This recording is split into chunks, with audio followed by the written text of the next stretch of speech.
इस समय की सबसे बड़ी और सबसे चिंताजनक खबर यह है कि गलवान घाटी में जिस जगह पर भारत और चीन के सैनिकों के बीच 15 जून की रात को खूनी संघर्ष हुआ था, चीन के सैनिक उस जगह पर वापस लौट आए हैं और चीन की सेना ने वहां पर वैसा ही अस्थायी निर्माण फिर से कर दिया है। यानी जिस टेंट को हमने नष्ट किया था 15 जून की रात को, वैसा ही एक और टेंट चीन की सेना ने वहां पर लगा लिया है। यह वही जगह है जहां कर्नल संतोष बाबू और उनके सैनिक चीन के इसी अस्थायी निर्माण को नष्ट करने के लिए गए थे और इसके बाद हुए खूनी संघर्ष में कर्नल संतोष बाबू समेत भारत के 20 सैनिक शहीद हो गए थे।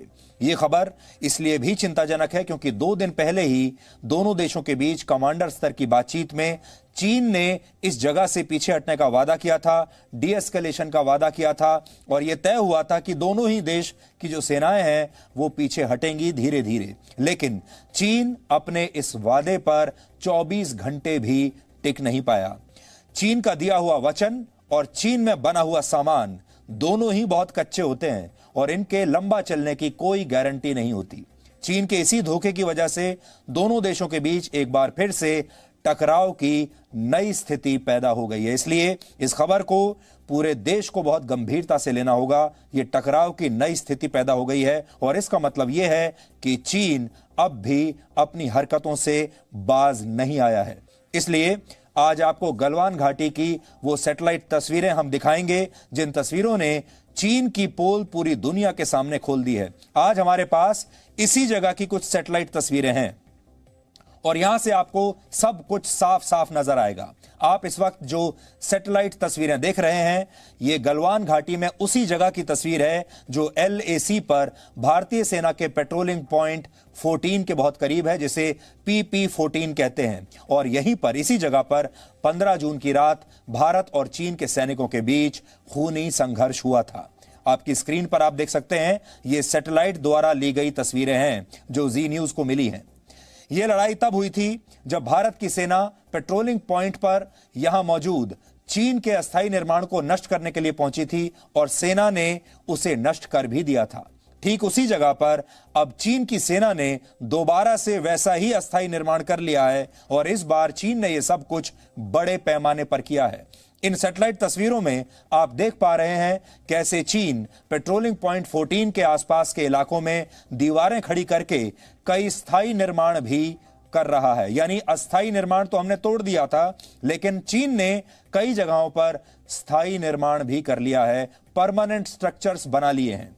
ये सैटेलाइट तस्वीरें 22 जून की हैं, यानी 15 जून की लड़ाई के एक हफ्ते भर के अंदर चीन ने फिर से वही किया जिस बात पर 45 वर्ष का सबसे बड़ा टकराव दोनों देशों की सेनाओं के बीच हुआ था। 22 जून की ये सैटेलाइट तस्वीरें अमेरिका की space infrastructure and earth intelligence company Maxar technologies ने जारी की हैं। इसमें पेट्रोलिंग पॉइंट 14 और गलवान घाटी के अलावा गोगरा पोस्ट के उत्तर के इलाकों में बड़े पैमाने पर मौजूद चीन की सैनिक मौजूदगी भी आपको दिखाई देगी। इसमें चीन की सेना के कैंप्स हैं, उसके अस्थायी निर्माण दिखाई दे रहे हैं, उसकी टैंक ब्रिगेड है और उसके ट्रक्स भी साफ दिखाई दे रहे हैं। यानी चीन अपने ट्रक पूरी ब्रिगेड लेकर यहां पर आ गया है। यानी लद्दाख के इस इलाके में चीन पूरी ताकत के साथ LAC के करीब आकर अब बैठ गया है। जी न्यूज को यह जानकारी भी मिली है कि उत्तरी लद्दाख में भी चीन ने अब एक नया मोर्चा खोल दिया है। देपसांग इलाके में चीन ने अपने सैनिकों की संख्या अचानक बढ़ा दी है और भारत ने भी इसके जवाब में अपने सैनिकों की संख्या उसी अनुपात में बढ़ा दी है। अब ये तस्वीरें आप देख सकते हैं। इन तस्वीरों में आप ये देख पाएंगे, ध्यान से अगर आप देखेंगे तो, कि बड़े पैमाने पर चीन अपना साजो सामान लेकर आ गया है। चीन के ट्रक्स यहां पर खड़े हुए हैं, चीन अपने हथियार लेकर यहां आ गया है और सैटेलाइट ने जो इन तस्वीरों को ऊपर से पकड़ा है, इससे आप अंदाजा लगा सकते हैं। तो इतनी दूर से आप दिखाई, अगर कोई चीज दे रही है तो उसके जो सिग्नेचर्स हैं वो कैसे होंगे।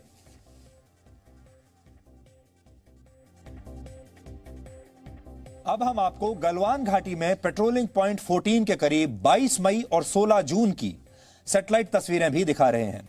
22 मई को यहीं पर चीन ने एक पोस्ट बना ली थी जिसे 15 जून को भारतीय सैनिकों ने नष्ट कर दिया था और जिसके बाद वो लड़ाई हुई थी जिसमें भारत के 20 सैनिक शहीद हुए थे और चीन के 40 से 50 सैनिक मारे गए थे।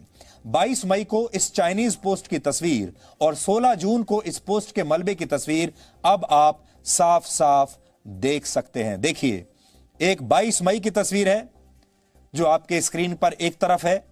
यहां आप देख पाएंगे कि 22 मई को ही चीन की सेना ने यहां पर यह टेंट लगा लिया था, लेकिन अगर आप 22 जून की तस्वीर देखेंगे तो इसमें यह टेंट आपको नष्ट किया हुआ दिखाई देगा, उसका मलबा आपको दिखाई दे रहा है और यही वो टकराव की जगह है जहां पर दोनों देशों के बीच 15 जून की रात को खूनी संघर्ष हुआ था। इसका मतलब यह है कि 15 जून के बाद यानी 22 जून तक, एक हफ्ते तक, 7 दिन तक चीन ने यहां पर इस नए स्ट्रक्चर का निर्माण दोबारा नहीं किया था।